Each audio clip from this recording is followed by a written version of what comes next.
You have seen it 1,000 times. The little guy walks up to the giant. Everyone laughs. Then one stone changes everything. David and Goliath is the ultimate underdog story. It is on gym walls, in graduation speeches, in every movie where the small team beats the big one. We all know how it goes. The weak win. The strong fall. Faith beats size. But what if that is completely wrong? What if David was never the underdog? What if the people standing on that hillside in Israel, soldiers who grew up knowing their own military history, looked down into that valley and did not see a boy walking to his death? What if they saw something else the moment they spotted what he was carrying? Here is the truth that most people have never been told. The David and Goliath story is the most misread military encounter in the entire Bible. And that misreading has robbed us of the real point for 3,000 years. We turned it into a story about smallness defeating size. But that is not what the text is saying. This is a story about expertise defeating a weapon system that was already becoming obsolete. Every single detail the Bible gives you is proof of that. It has been sitting there in plain sight the whole time. By the end of this video, you will see what David saw. You will understand what Goliath never understood. And you will know why the outcome was already decided before that stone ever left David's hand. Picture two hills facing each other with a valley sitting between them. On one side, the Philistine army. On the other side, the army of Israel. And in the middle, nothing. Just open ground, dry air, and silence. Nobody is moving. That is the scene in 1 Samuel 17. Not a battle. A standoff. And the reason nobody is moving matters more than most people realize. In military terms, whoever walks down into that valley first loses the high ground. They become exposed. They become the target. So both armies stay on their ridges and wait. And that waiting has now stretched into 40 days. This is around 1010 BC, and Israel is in serious trouble, not just on this hillside, but across the entire region. The Philistines have something Israel does not. Iron. Their weapons, their tools, their armor, iron.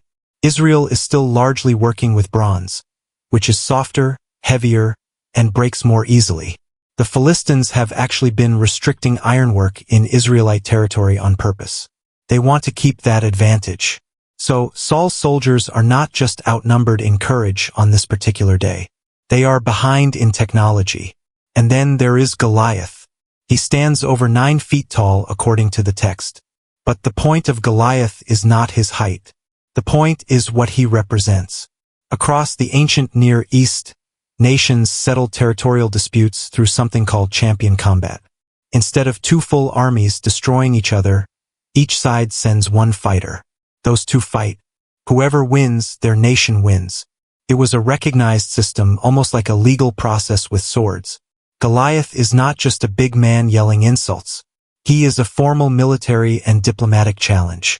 And every morning and every evening for 40 days, he has walked out into that valley and called for someone to answer him. Nobody has. Think about what that does to an army. These are not untrained men. Saul has experienced soldiers. Men who have fought before. Men who have seen blood. And yet the Bible says plainly they were dismayed and terrified. That means veterans standing frozen. Men who knew how to fight, choosing not to. The humiliation of that would have been crushing. Every time Goliath's voice echoed up that hillside, and nobody moved, Israel lost a little more ground. Not physical ground, but the kind that lives inside a soldier's chest. 40 days of that. And then one morning, a teenager arrives at the camp. He is carrying a bag with food his father packed for his brothers. He has no armor. No sword, no rank. He is there on an errand. But he hears the voice echoing up from the valley. And instead of going quiet like everyone else, he asks a question that nobody in Saul's entire army has thought to ask. What actually happens to the man who goes down there and answers this? Everyone in that camp saw a boy with a sling. That is exactly why they were afraid for him. Saul looked at him and said, "You cannot fight this man. You are just a boy." His own brother accused him of being arrogant and nosy. Even Goliath, when he finally saw David walking toward him, felt insulted. He said, "Am I a dog, that you come at me with sticks?" Nobody took the weapon seriously. And that was David's entire advantage. Here is what most people have never been taught. The sling was not a toy. It was not a shepherd's hobby. In the ancient world, the sling was a military weapon, used by trained units in the armies of Egypt, Assyria, Greece, and Rome. Professional armies kept slingers at the back specifically because they were lethal at long range. Before infantry could even get close enough to swing a sword, a skilled slinger could already be striking his target. The sling was the long-range weapon of the ancient world. The physics alone should stop you. A trained slinger could release a stone at roughly 100 to 150 feet per second. The effective range was 30 to 50 meters. That means David never had to get within sword distance. He never had to enter the space where Goliath's spear, sword, or size meant anything at all. From where David stood, Goliath's armor was almost beside the point. And here is the detail that most sermons skip completely. This was not foreign knowledge to Israel. The tribe of Benjamin, a tribe closely connected to David and well known to his audience, had a documented military tradition of elite slingers. Judges chapter 20, verse 16 describes 700 left-handed Benjaminite fighters who could, and these are the Bible's own words, sling a stone at a hair and not miss. 700 men. At a hair. This was a known, respected, feared military skill inside Israel's own history. The sling in David's hand was not improvised.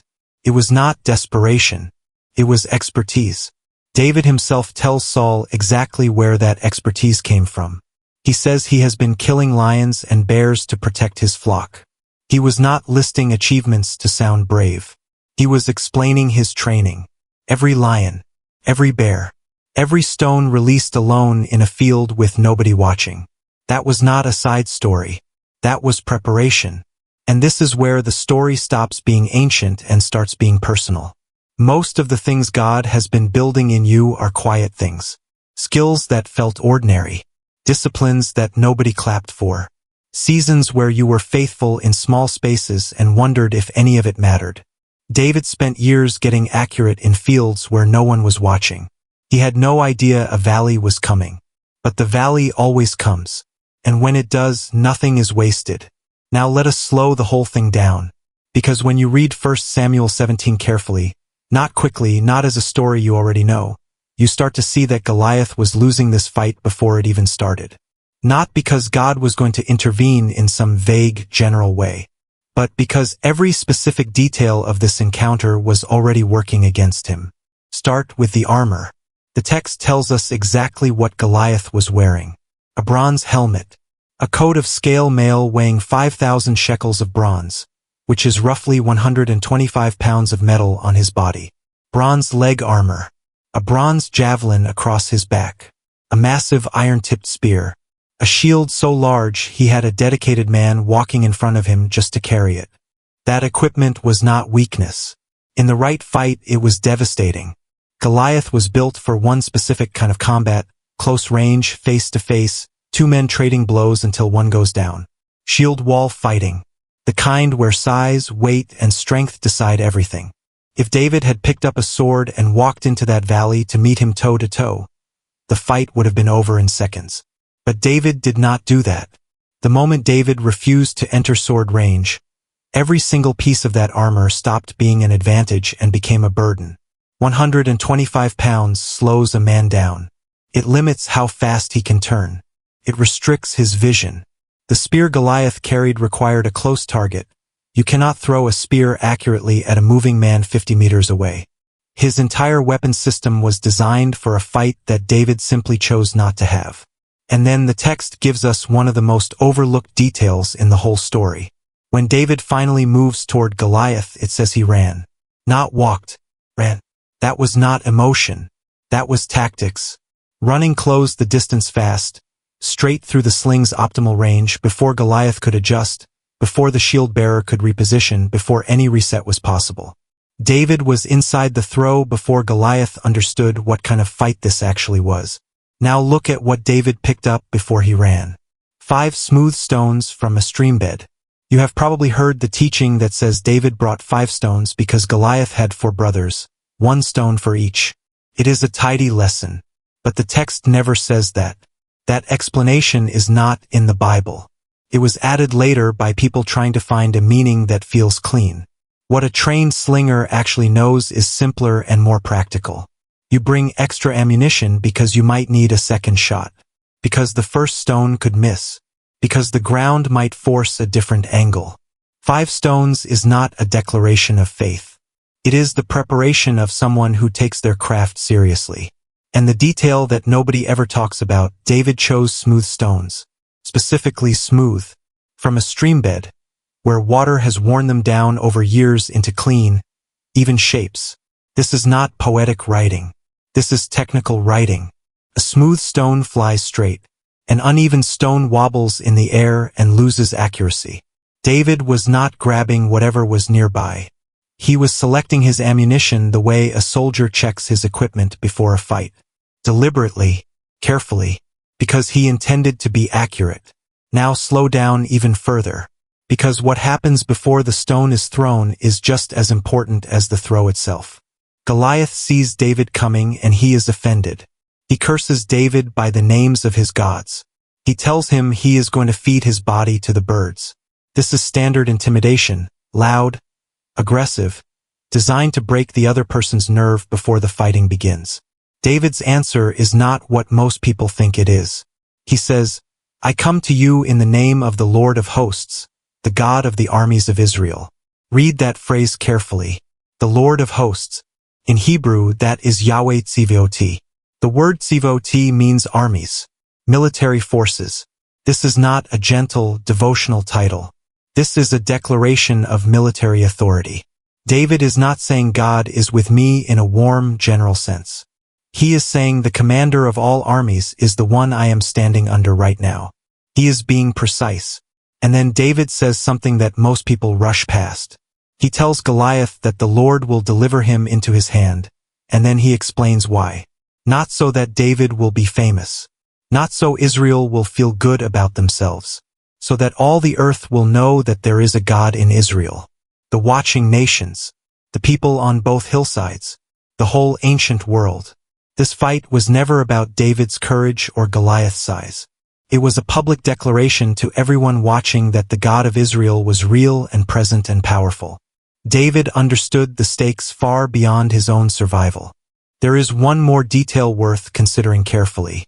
Some scholars have noted that Goliath's extreme size, and the fact that he needed someone else to carry his shield and walk ahead of him, may point to a physical condition affecting his vision or coordination. Abnormal growth of the kind the text describes can sometimes come with side effects that limit a person's sight or balance. This is discussed carefully by researchers and is not certain. But the text itself shows us a man who could not move quickly, could not reposition fast, and apparently could not see the threat clearly enough until it was too late. David ran. Goliath walked. Speed and distance were always going to decide this. And David was the only one in that valley who knew it. If you have read this story 100 times and you are only now seeing this layer of it, that means this is working exactly the way it should. The best way to help someone else find this is simple. Subscribe so you never miss what comes next. Drop a comment below and tell me, what detail surprised you most? And share this with one person who loves the Bible.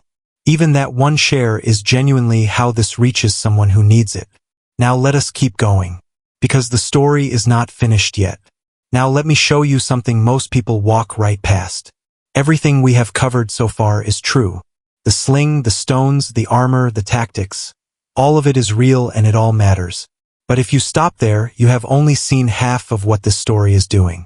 Because the writers of the New Testament did not read 1 Samuel 17 as a military case study. They read it as a pattern. A picture of something much larger that was still coming. And once you see it, you cannot unsee it. Look at the structure of the story again, but this time from a wider angle. A giant stands in the valley. Every single day he walks out and issues a curse over God's people. He is blocking them from the land they were promised. And not one person in the entire army of Israel, not a general, not a veteran, not the king himself, can answer him. The people are helpless. The curse keeps coming. Morning and evening, 40 days. Then someone comes from outside the military structure entirely. He has no rank. He was not sent by the army. He arrives carrying food for his brothers and ends up changing the fate of a nation. He defeats the enemy not through the weapons everyone else was using, but through something different, something that did not even look like a real weapon to the people watching. The enemy falls in a single moment, not after a long campaign, not after years of war. One moment and it is finished. And then something remarkable happens. The army that could not move for 40 days, those same frozen, terrified soldiers, suddenly finds its courage. They shout. They pursue. They do what they could not do before. The victory of one person released the many into something they could not access on their own. Now read what the Apostle Paul writes in 2 Corinthians chapter 10, verse 4.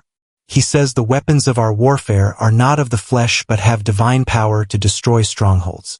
Paul is writing to people who grew up knowing this story. He is not creating a new idea. He is drawing on a pattern that God's people had already seen once before in a valley in Judah. The giant defeat pattern is not just history in the Bible. It is the way God works. A curse that no human champion could answer. A representative who came from outside the expected structure. A victory won through power that looked foolish to everyone watching. And a people who received the benefit of a fight they had no part in winning. That is the Valley of Elah. But it is also something else. And that is exactly where we are going next. Here is where everything connects. The story of David and Goliath is the Bible's earliest and clearest picture of something theologians call substitutionary victory. It is a long phrase with a simple meaning. One person fights on behalf of many. The outcome of that one person's battle is credited to everyone watching, even though they did not throw the stone, did not take the risk, and could not have won on their own. Look at the structure one more time, slowly. Israel is helpless. They have an enemy who stands against them every single day and issues a formal condemnation over them. They have no champion who can answer. Then one man steps into the gap, not because the army sent him but because he chose to go. His fight determines the fate of every single person on that hillside. When he wins, they win. Not because they earned it, because he fought in their place. Now read Romans chapter 5, verse 19. Paul writes, for as by the one man's disobedience the many were made sinners, so by the one man's obedience the many will be made righteous. Paul is not being poetic here. He is describing a legal and spiritual structure. The idea that one person's outcome can cover a whole people is not a minor theme in the Bible. It is the spine of the entire thing. And David and Goliath are one of the places where God first drew that picture in history, so we would be able to recognize it when we saw it again. Now go back to Goliath's daily challenge. The Hebrew word the text uses for what he was doing is chirpa. It means reproach, shame, disgrace. He was not just taunting Israel with noise. He was issuing a formal declaration of shame over them twice a day for 40 days. That word chirpa appears again in Psalm 22. David himself writes it. I am a reproach of men, scorned by the people. And Psalm 22 is the psalm that Jesus quotes from the cross. My God, why have you forsaken me? Jesus did not randomly choose those words in his moment of greatest suffering. He was quoting a psalm about shame, about being surrounded by enemies, about feeling abandoned, and about ultimate vindication. The same word that described what Goliath poured over Israel every morning echoes through the cross centuries later. And then there is this. The stone that brought Goliath down did not come from the sky. Came from the ground. David bent down and picked it up from the floor of that valley, from the earth itself. It was ordinary. It looked like nothing. To the armies watching from both ridges, nothing about that moment looked like the turning point of history. A boy with a rock, and then a giant face down in the dirt. The cross looked the same way to the people who watched it. A criminal's execution on a hill outside a city. Ordinary wood planted in ordinary earth. Nothing about it looked like the moment everything changed. But it was. This is what the Bible does. It plants pictures in history before the full event arrives. It shows you the pattern in a valley so that when you stand at the foot of a cross, something in you recognizes the structure. One man, a curse being answered, a victory that covers people who could not win for themselves. Goliath was already a dead man before David threw the stone. and the reproach that stood over you has already been answered too. Before we close, I want to leave you with two things you can actually carry with you. The first is this. David's accuracy with that sling was not a miracle that appeared on the day of the fight. It was the result of years of practice in fields where nobody was watching and nobody was clapping. Every lion, every bear, every stone released alone under an open sky. None of that felt significant while it was happening. It just felt like ordinary life. But God was storing every single repetition. The moment in the valley was not the story. It was the harvest of a story that had been growing in private for years. Whatever you have been doing faithfully in a season that feels small, a skill you keep building, a discipline you keep showing up for, a calling that has not had its moment yet, none of that is wasted. God does not throw away preparation. He saves it for the valley. The second thing is even more personal. Israel did not defeat Goliath. Let that land for a moment. They did not throw the stone. They did not take the risk. They stood on the ridge, frozen, while someone else walked into the fight on their behalf. And when Goliath fell, the text says they shouted and they pursued. They found their courage only after the champion had already done the work. The victory of one man released a whole army into something they could not reach on their own. If you are a person of faith, you are living inside that same structure right now. The condemnation that stood over you has already been answered. The fight has already been won by someone who went in your place. The shout is yours to join. You do not have to earn the victory. You just have to step into it. The valley of Elah today is ordinary farmland in a region of Israel called the Shephelah. People drive past it on their way to somewhere else. There is no monument marking the exact spot where Goliath fell. There rarely is, for the places where everything changed. The stone David pulled from that streambed is long gone.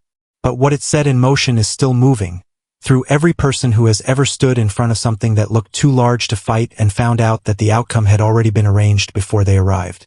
That is the story, and it is yours.